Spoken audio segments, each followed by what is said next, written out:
இளையான்குடி இங்குள்ள புதூருங்கிற ஒரு இஸ்லாமிய கிராமத்தை தான் நம்ம பார்க்க போகிறோம். இது வந்து ஒரு மினி அரசாங்கமாக செயல்பட்டு இருக்கிறாங்க. அதாவது அரசாங்கம் என்னென்ன செய்யணுமோ அதெல்லாம் இவர்கள் செஞ்சுட்ருக்குறாங்க. பாருங்கள், வட்டி தடை செய்யப்பட்டிருக்குது இந்த கிராமத்தில். ரொம்ப சூப்பரான ஒரு விஷயம் அது. அந்த பள்ளியுடைய இமாம் அக்பர் பாத்ஷா காஷ்மி அவர் தான் வந்து ரொம்ப மும்முரமாக நின்று இளைஞர்களை வந்து ஒரு நல்லபடியாக கொண்டு வந்து அந்த ஊரை வந்து ஒரு நல்ல இது கொண்டு வந்திருக்காங்க. பொது குடிநீர் விநியோகம், அதாவது தண்ணி வந்து சுத்தமான தண்ணிகளை கொண்டு வரணும். அந்த மக்கள் வந்து தண்ணிக்காக ரொம்பவும் கஷ்டப்பட்டுருக்குறாங்க ஆரம்ப காலங்களில். அதனால் போர் கிடையாது, அந்த கிராமத்தில் ஃபுல்லாக வந்து போர் கிடையாது. 95% போர் இல்லை. அதாவது 35 வருஷமாக இந்த தண்ணி வந்து சுத்திகரிக்கப்பட்டு ஒவ்வொரு வீட்டுக்கும் பைப் லைனை கொடுத்து அந்த லைன் அது மூலிமா இப்போ அனுப்புகிறாங்க. அடுத்தாப்பில் குடிநீரும் அதே மாதிரி சுத்திகரிக்கப்பட்ட குடிநீர் அதுவும் வந்து ஒவ்வொரு வீடுகளுக்கும் சப்ளை பண்ணுறாங்க.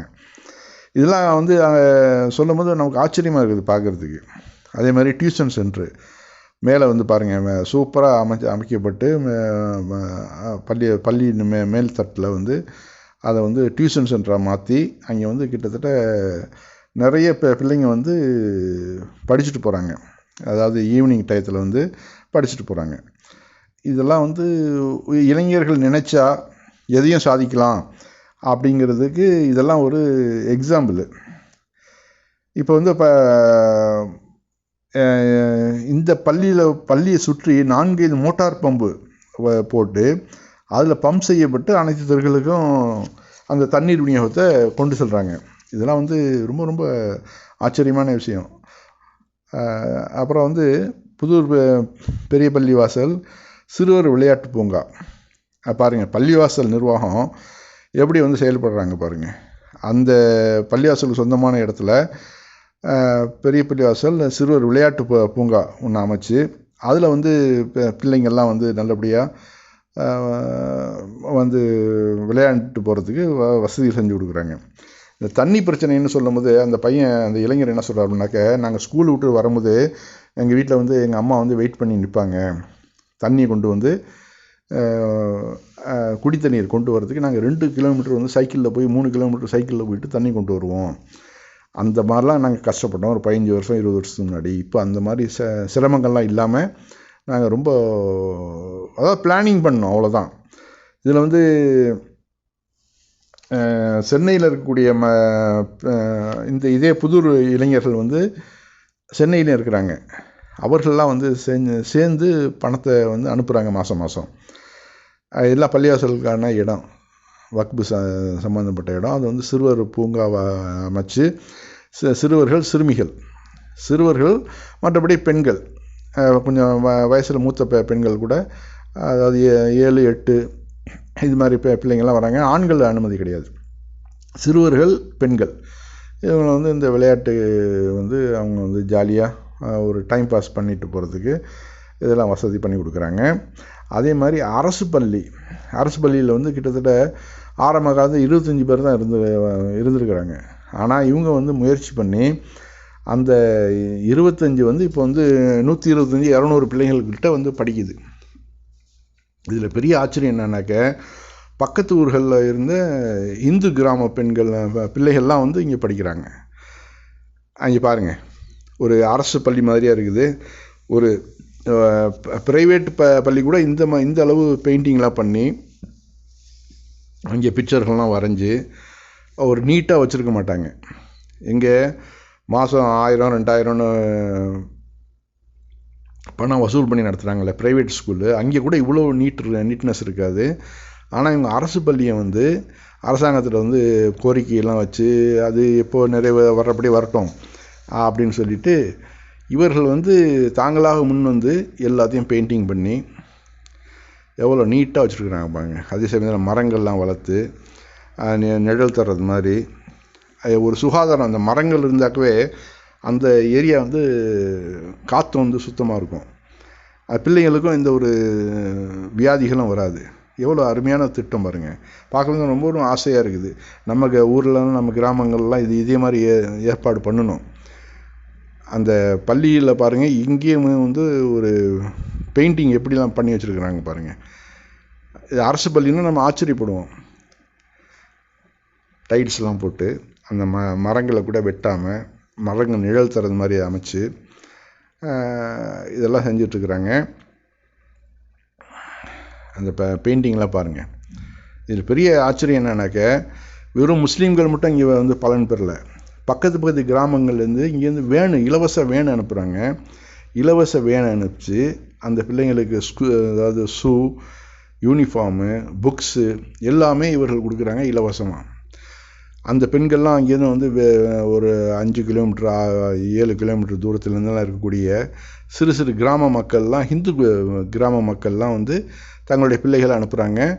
கல்வியை பெறக்கூடிய காட்சியை நம்ம பார்க்குறோம். ஜாதி மத வித்தியாசம் இல்லாமல் அவர்கள் வந்து எப்படி ஒரு நடந்துக்கிறாங்க பாருங்கள்.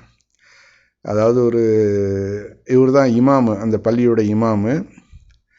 இந்த சைடில் ரைட் சைடில் இருக்கக்கூடிய 2 பேரும் அந்த கிராமத்து இளைஞர்கள். சென்டரில் இருந்தவர் அவர்களை பேட்டி எடுக்கக்கூடியவர்.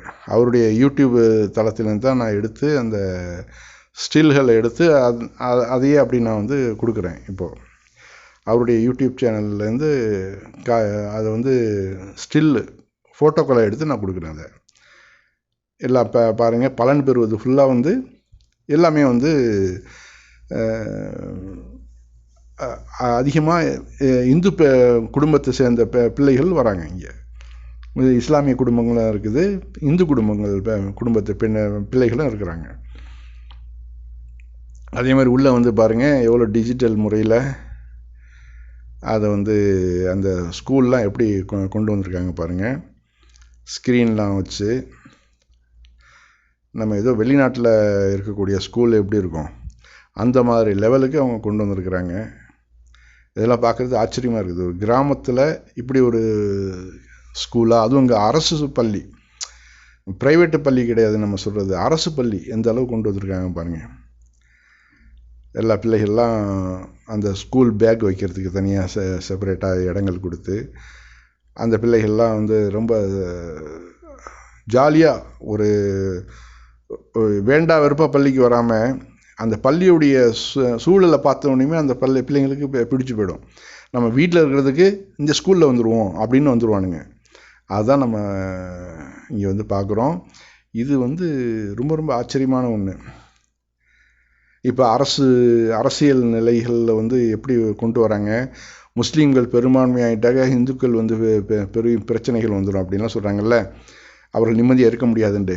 ஆனால் இங்கே பாருங்கள், பெரும்பான்மை முஸ்லீம்கள் இருக்கக்கூடிய ஒரு கிராமம் பக்கத்தில் இருக்கக்கூடிய இந்து கிராமத்து பிள்ளைகளெல்லாம் கொண்டு வந்து அவர்களெல்லாம் அங்கே சிறுபான்மையாக இங்கே இருந்துகிட்ருக்குறாங்க. அதாவது அங்கேயே இந்து கிராமங்களில் வசதி இல்லாமல் இருக்கிறாங்க, அவங்களெல்லாம் கொண்டு வந்து இங்கே வந்து கல்வி கற்றுக் கொடுக்குறாங்க பாருங்கள். இது வந்து இது வந்து கல்யாண மண்டபம். எல்லாரும் கிராமத்து மக்கள் எல்லாரும் இங்கேருந்து கல்யாணத்தை முடிச்சுட்டு போகிறாங்க. இந்த பக்கத்தில் வந்து அதாவது விருந்து பரிமாறுறதுக்கு ஆண்களுக்கு தனியாகவும் பெண்களுக்கு தனியாகவும் 2 இடங்கள் பிரித்து வச்சுருக்குறாங்க. அங்கே வந்து ரொம்ப குறைஞ்ச செலவில் வந்து தங்களுடைய திருமணத்தை முடிச்சுட்டு போகிறாங்க. இது வந்து விளையாட்டு திடல், கண்ணு கெட்டும் தூரம் வரைக்கும் எவ்வளோ பெரிய விளையாட்டு திடல் பாருங்கள். அதில் வந்து வாலிபால், மற்றபடி மற்ற விளையாட்டுகளுக்கெல்லாம் இடம் ஒதுக்கி அந்த மாணவிகள் ஆர்வமாக வந்து விளையாட்டுலேயும் நல்லா முன்னுக்கு வரணும் அப்படிங்கிற ஒரு எண்ணத்தில் அந்த இப்போ வந்து அதிகமான ஸ்கூலில் வந்து விளையாட்டு பயிற்சியே கிடையாது. படிப்புடைய போயிட்டுருக்குது. அது வந்து ஒரு விரக்தியை தான் ஏற்படுத்தும் அந்த மாணவ மாணவிகளுக்கு. அந்த வகையில் விளையாட்டு போட்டிகள்லாம் வைக்கிறது ரொம்ப ரொம்ப ஆரோக்கியத்தை கொடுக்கும் அந்த பிள்ளைகளுக்கு. அந்த வகையில் இதெல்லாம் நம்ம பார்க்குறோம். இது நம்ம எடுத்து போகிறதுக்கு காரணம், இதே மாதிரி ஒவ்வொரு கிராமத்துலேயும் நம்ம மக்கள் வந்து அரசாங்கத்தை எதிர்பார்க்காம, அரசாங்கம் தான் செய்யணும், ஆனால் அவர்கள் பாருங்கள் நூலகங்கள்லாம் எவ்வளோ நேர்த்தியாக அமைக்கப்பட்டிருக்குதுன்னு சொல்லிட்டு. உண்மையிலேயே அந்த கிராமத்து மக்கள், அந்த கிராமத்து இளைஞர்கள் அவர்கள் தான் ரொம்ப ரொம்ப பாராட்டணும். வெறும் போதை மருந்தில் அடிமையாகிக்கிற கடந்த அந்த மக்களை வந்து பல பேரை போய் சந்தித்து இதெல்லாம் தப்புப்பான்னு சொல்லி அவர்களை திருத்தினது.